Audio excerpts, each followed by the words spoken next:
This is one of 3 metal build figures sent to me by Alex from Canada.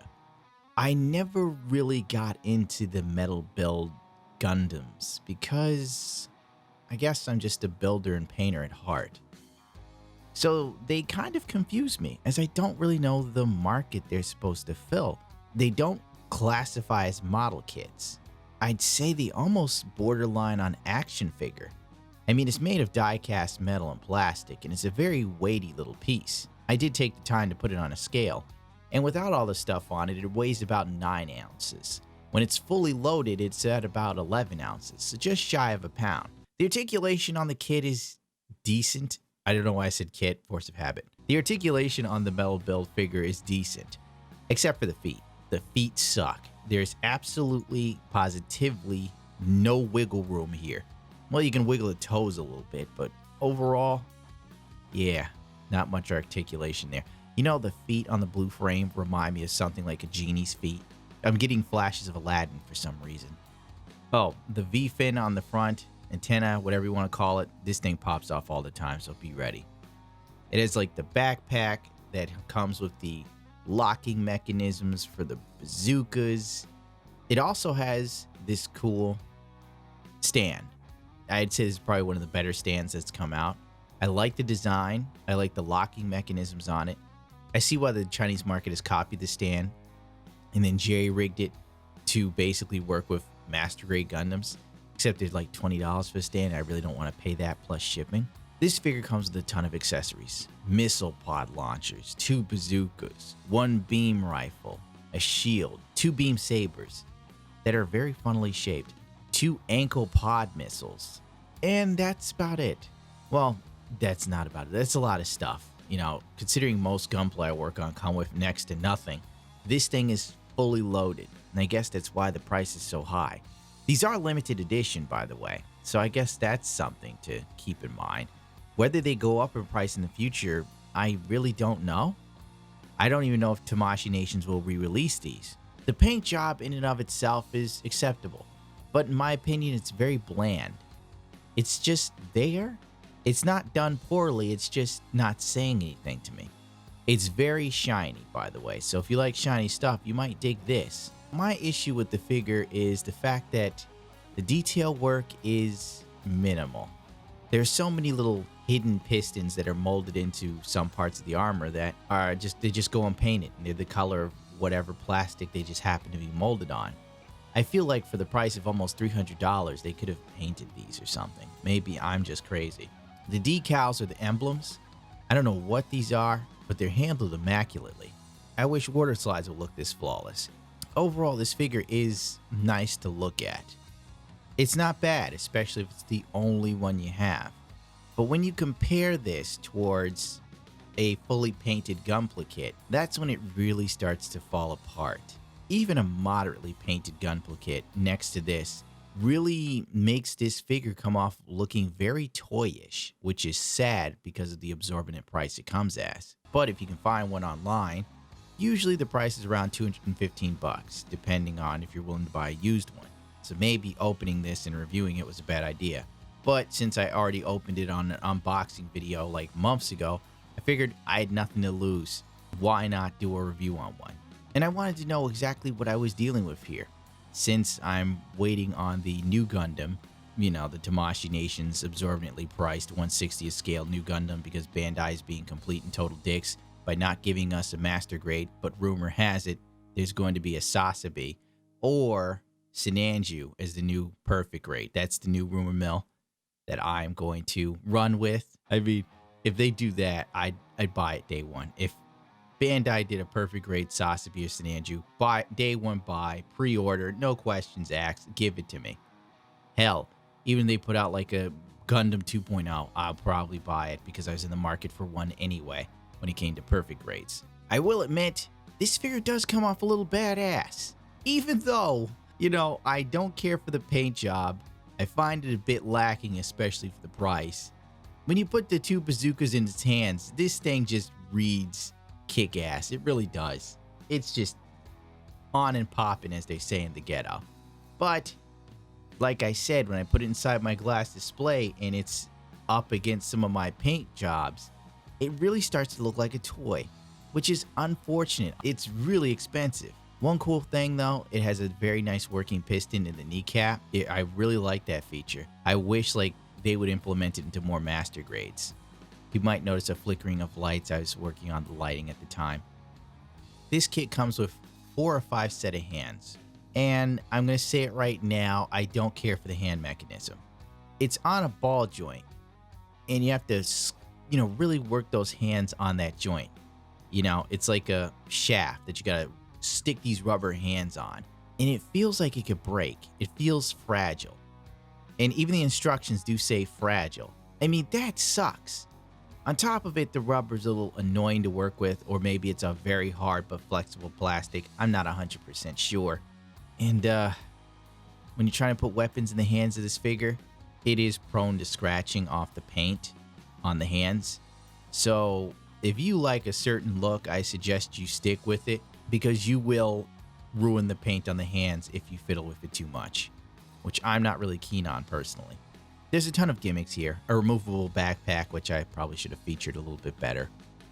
Magazine slots for the bazookas, which don't really lock in place well and fall out too easily. The backpack also can hold the beam rifle. Cool feature, falls out easily. There's the bottom backpack that can move from the top, the blue and black one at the bottom. I don't know if you could see that. That holds the 2 beam sabers. That can be moved from the very top all the way to the butt skirt. It's on this sliding mechanism that slides right off. If you try to adjust it, it just flies right off so easily. The beam sabers, which I spoke about earlier, that are pretty big.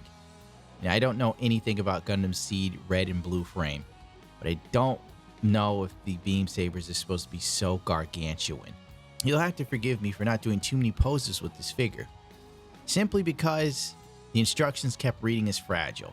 The metallics on the metal parts, very nice. Very, very nice.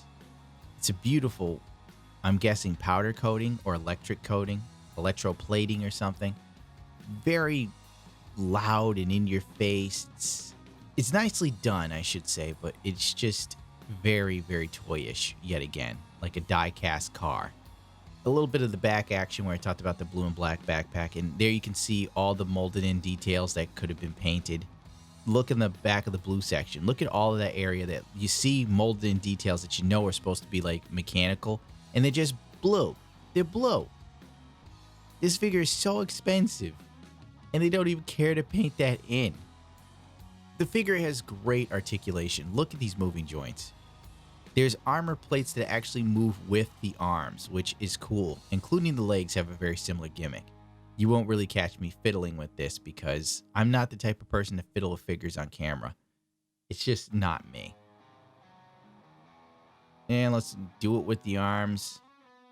Whoopee, I don't know what you're supposed to give from that, but it's a figure. It moves like a figure does. I don't know how people sit there and go, we've got a full 180 spin here, swivel here, I know it's supposed to do these things. The legs aren't that movable, though, I should say. Frankly, this is a glorified toy, in my opinion. I really feel that way about it. I mean, it's a nice presentation. The paint works decent. It's not bad to look at, especially if you're someone who just builds gunpla kits, but you don't paint them. If you don't paint them, then this would probably seem cool because a lot of the work is done for you. Albeit not great, but it's done. But for someone that paints kits, this probably boils down to being a collector's item. It's the only validation I could give it is if you were collecting metal build figures, then have at it. But if you're someone who likes building kits and painting them, the only thing you're going to do is look at this kit and see all the things you'd like to change. But you're not going to change because it would affect the value of said kit. Even a used one of these is $215. By the way, I figured a size comparison would help people. This is the blue frame metal build next to the RX-78NT2. Wait, what? Wrong figure. The RX-78 to Gundam Origins version. As you can see, they stand toe-to-toe about the same size. But the blue frame has huge legs. Makes sense when it has all that backpack stuff going on, am I right? So yeah, it's not exactly small. I'd say it's about on par with 1/100 scale, or it's 7 inches, give or take. I don't know how to present this or sell it to someone because it's a very interesting beast. I'd say for someone that loves collecting all things Gundam, then you're going to love metal build figures. I'd say if you're an average person that likes Gundam model kits, stick to model kits because this is essentially a glorified model kit. Not even glorified, really. Everything that makes a model kit great isn't here. The fact that you get to build it, you get to paint it. I feel that Gundam model kits are a bit more articulate, if you will. The customization is there. It's like free range. The Gundam model kit is like a PC mod, like a PC modded game. Do what you want with it, have at it. Whereas to the metal built figure is like a console experience. It's pre-packaged, there's no changing it, this is how it comes, live with it. That's the best way to describe it, I think. I don't hate it, I don't feel it's ugly, but I do feel it's lacking something. There's a certain something that's missing here, and I can't put my finger on it for the life of me. I will say that it's pretty heavy. You know, it's very sturdy, it's got strong joints, it can hold up all of its weapons. Unlike Gundam model kits, sometimes they have these oversized weapons and your kit cannot hold it to save its life, but this guy's definitely got the ability to do so. So I gotta give credit where credit's due. It is also imposing. As you can see inside of my diorama, it doesn't look bad. It sticks out a little bit because the paint is too pristine on it. But you know, at that point you're just nitpicking, I guess. For some reason I like it, but from the other perspective that if it wasn't given to me as a gift, it's probably something I wouldn't buy, to be real with you. It's just has that problem. Oh yeah, I forgot. This figure does have a lot of seam lines and nub marks. There are just some parts where there's blatant nub marks that were not removed. And it's kind of like, well, you can't do it yourself because you'll ruin the figure in the process and that would kill its resale value if you ever decided you want to get rid of it, you know? If you ever got married and your wife is like, well, we're having a kid, now you have to sell your robot Tamashi figures, Bobby. And you think, I can't, honey, I ruined the value trying to clean up nub marks. I'm trying to be fair to the figure as best I can because I don't know what to classify this thing as, other than it's very toyish when compared to a professionally painted kit. Not saying I'm professional, but you know, something is missing here. There's something about painted gunpla model kits, even if it's done by a normal person or a professional. There's a certain level of life it has. I think like the artist or the person that worked on it somehow imbues the piece with their essence or personality, with their touch. Something gives a value to that painted kit that you can't buy from a factory mass-produced experience. And that's what I think the metal build suffers from. This is a mass-produced figure, and therefore it lacks all the charm that you would get from a painted gunpla model kit. A lovingly painted one, by the way. Now I'm actually out of here.